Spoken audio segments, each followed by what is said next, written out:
ಏನೆಲ್ಲ ನೀವು ಯಾಕೆ ಬರಬೇಕು, ಅಲ್ಲಿ ಏನು ಸಿಗುತ್ತೆ ರೈತರಿಗೆ, ಯುವಕರಿಗೆ ಏನು ಸಿಗುತ್ತೆ ಅನ್ನೋದನ್ನು ನೀವು ಹೇಳಿದ್ರಿ. ಇವತ್ತು ಪ್ರಕೃತಿ ನಾವ್ ಹೇಳ್ದಂಗೆ ನಮ್ ಕಂಟ್ರೋಲ್ ನಲ್ಲಿ ಇದೆಯಾ ಸರ್? ಪ್ರಕೃತಿಗೆ ತಕ್ಕಂತೆ ನಾವು ಹೋಗ್ಬೇಕಾಗುತ್ತೆ. ಕರೆಕ್ಟ್. ಪ್ರಕೃತಿ ಯಾವ ರೀತಿಯಲ್ಲಿ ಬದಲಾವಣೆ ಆದ್ರೂ ಅದಕ್ಕೆ ತಕ್ಕಂತೆ ನಾವು ಫೈಟ್ ಮಾಡ್ಬೇಕಾಗುತ್ತೆ. Very true. ಫೈಟ್ ಮಾಡ್ಬೇಕಾಗುತ್ತೆ.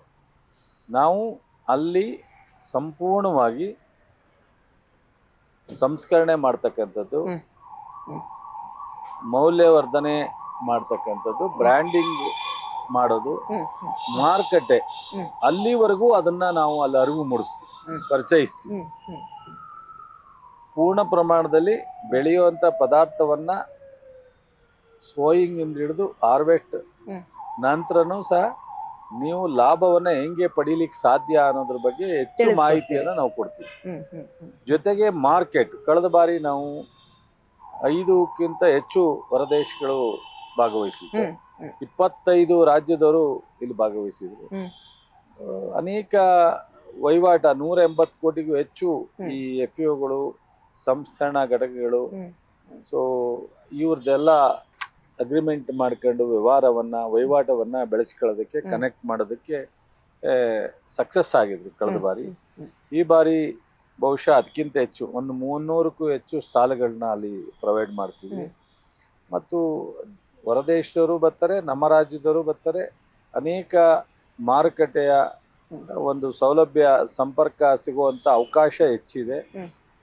ಮತ್ತು ಹೊಸ ತಳಿಗಳನ್ನ ಯಾವ ರೀತಿ ಇಳುವರಿ ಹೆಚ್ಚು ಮಾಡಲಿಕ್ಕೆ ಏನೆಲ್ಲ ಮಾಡಬೇಕು, ಮಳೆ ಅಥವಾ ಬಿಸಿಲಿನಲ್ಲಿ ಅದನ್ನು ನಿಗ್ರಹಿಸಿ ಯಾವ ರೀತಿ ನಾವು ಇಳುವರಿಯನ್ನು ಸಕ್ಸಸ್ ಮಾಡಲಿಕ್ಕೆ ಸಾಧ್ಯ, ಇದೆಲ್ಲ ರೀತಿಯಲ್ಲಿ ನಮ್ಮ ಸೈನ್ಸಿಸ್ಟ್ಗಳಾಗಲಿ, ಅಗ್ರಿಕಲ್ಚರ್ ಡಿಪಾರ್ಟ್ಮೆಂಟ್ ಆಗಲಿ, ಮತ್ತು ಎಲ್ಲ ಥರದ ಟ್ರೈನಿಂಗು, ಡಿಸ್ಕಷನ್ನು, ಪ್ಯಾನಲ್ ಡಿಸ್ಕಷನ್ನು, ಈ ಥರದ್ದು ಭಾಳಷ್ಟು ರೈತರಿಗೆ, ಅದರಲ್ಲೂ ಯುವಕರಿಗೆ ಹೆಚ್ಚು ಮಾಹಿತಿ ಸಿಕ್ಲಿಕ್ಕೆ ಅವಕಾಶ ಇದೆ.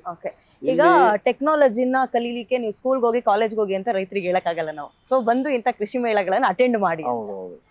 ಈಗ ಯಂತ್ರೋಪಕರಣಗಳನ್ನ ಉಪಯೋಗಿಸ್ತಕ್ಕಂಥದ್ದಾಗಲಿ, ಟೆಕ್ನಾಲಜಿಯನ್ನು ಉಪಯೋಗಿಸ್ತಕ್ಕಂಥದ್ದಾಗಲಿ, ಇದೆಲ್ಲ ಬಹುಶಃ ಈ 6, 7, 8 ಕೃಷಿ ಮೇಳ ಇದೆಯಲ್ಲ, ಇದರಲ್ಲಿ ಭಾಗವಹಿಸಿ ಅವರು ಸಕ್ಸಸ್ಫುಲ್ ರೈತರಾಗ್ಲಿಕ್ಕೆ ಒಂದು ದೊಡ್ಡ ಆಪರ್ಚುನಿಟಿ ಅಂತ ಹೇಳಿ ಅವಕಾಶ ಇದೆ. ಡೆಫಿನೆಟ್ಲಿ ರೈತನ ಮಗನಾಗಿ, ಒಬ್ಬ ರೈತನಾಗಿ ಕೃಷಿ ಸಚಿವರಾಗಿರೋದಕ್ಕೆ ನಮ್ಗೊಂದ್ ರೀತಿ ಹೆಮ್ಮೆ ಇದೆ. ಬಿಕಾಸ್ ನಿಮಗೆ ಫ್ಯಾಕ್ಟ್ಗಳು ಗೊತ್ತಿರುತ್ತೆ, ಏನ್ ಪ್ರಾಬ್ಲಮ್ಮು, ಸೊಲ್ಯೂಷನ್ಸ್ ನ ನಾವು ಹೆಂಗೆ ರಿಸೀವ್ ಮಾಡ್ಕೊಳ್ಬಹುದು ಅಂತ. ಒಂದು. ಎರಡನೇದು, ಸರ್ ಈಗ ನೀವು ಹೇಳ್ತಾ ಇದ್ರಿ ನಮ್ಮೂರ್ನಲ್ಲೆಲ್ಲ ಹೆಂಗಾಗುತ್ತೆ ಅಂದ್ರೆ, ಒಂದು ಬೆಳೆ ಈ ಸಲ ರೇಟ್ ಬಂತು ಅಂದ್ರೆ 3-4 ವರ್ಷ ತಗೋ, ಅಕ್ಕಪಕ್ಕದ ರೈತರು ಎಲ್ಲರೂ, ಅಥವಾ ಹತ್ತಾರು ಹಳ್ಳಿಯವ್ರೆಲ್ಲರೂ ಅದೇ ಶುಂಠಿ ಹಾಕಿದ್ರೆ ಎಲ್ಲರೂ ಶುಂಠಿ ಹಾಕೋದು, ರೈಟ್ ತಪ್ಪಂತ ಕೆಳಗ್ ಬೀಳುತ್ತೆ.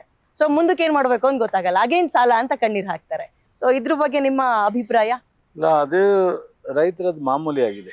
ಏನಾಗುತ್ತೆ, ಯಾವ ಬೆಳೆಗೆ ರೇಟ್ ಸಿಗುತ್ತೆ ಆ ಬೆಳೆ ಹಿಂದೆ ಹೋಗ್ತಕ್ಕಂಥದ್ದು ಸಹಜವಾದಂಥದ್ದಾಗಿದೆ.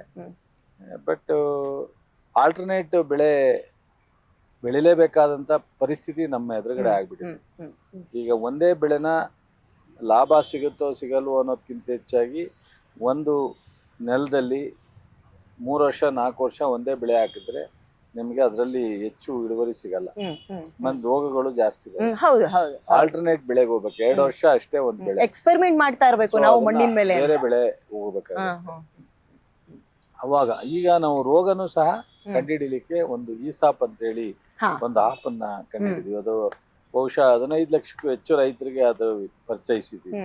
ಸೊ ಒಂದು ಗಿಡದಲ್ಲಿ ಏನಾದ್ರು ಒಂದ್ ಸ್ವಲ್ಪ ಇದ್ ಮಾಡಿದ್ರೆ, ಅಲ್ಲಿ ಹೋಗಿ ಒಂದು ಫೋಟೋ ತಗೊಂಡ್ರೆ ತಕ್ಷಣ ಅಲ್ಲಿ ಯಾವ ಕಾಯಿಲೆ ಏನ್ ಮೆಡಿಸಿನ್ ಹಾಕ್ಬೇಕು ಅಂತ ಹೇಳಿ ಅವ್ರಿಗೆ ಮೆಸೇಜ್ ಹೋಗುತ್ತೆ. ಸೊ ಆ ತೋಟದ ರೈತರಿಗೆ ಆ ತರದ ಒಂದು ಟೆಕ್ನಾಲಜಿನ ನಾವು ಇಂಟ್ರೊಡ್ಯೂಸ್ ಮಾಡಿದ್ವಿ ಕಳೆದ 2 ವರ್ಷದಲ್ಲಿ. ಮತ್ತು ನಾವು ಒಂದು ಪ್ರೀಟೋಲ್ ಅಂತ ಹೇಳಿ ಇಟ್ಟಿದ್ದೀವಿ. ಸೊ ಯಾವುದೇ ಅಗ್ರಿಕಲ್ಚರ್ ಬಗ್ಗೆ ಮಾಹಿತಿ ಬೇಕು ಅಂದ್ರೂ ಒಂದೇ ಒಂದು ನಂಬರ್, ಮೊದಲು 6-7 ನಂಬರ್ ಇತ್ತು, ಅದನ್ನೆಲ್ಲ ತೆಗೆದು ಒಂದೇ ನಂಬರ್ ಇಟ್ಟಿದ್ವಿ.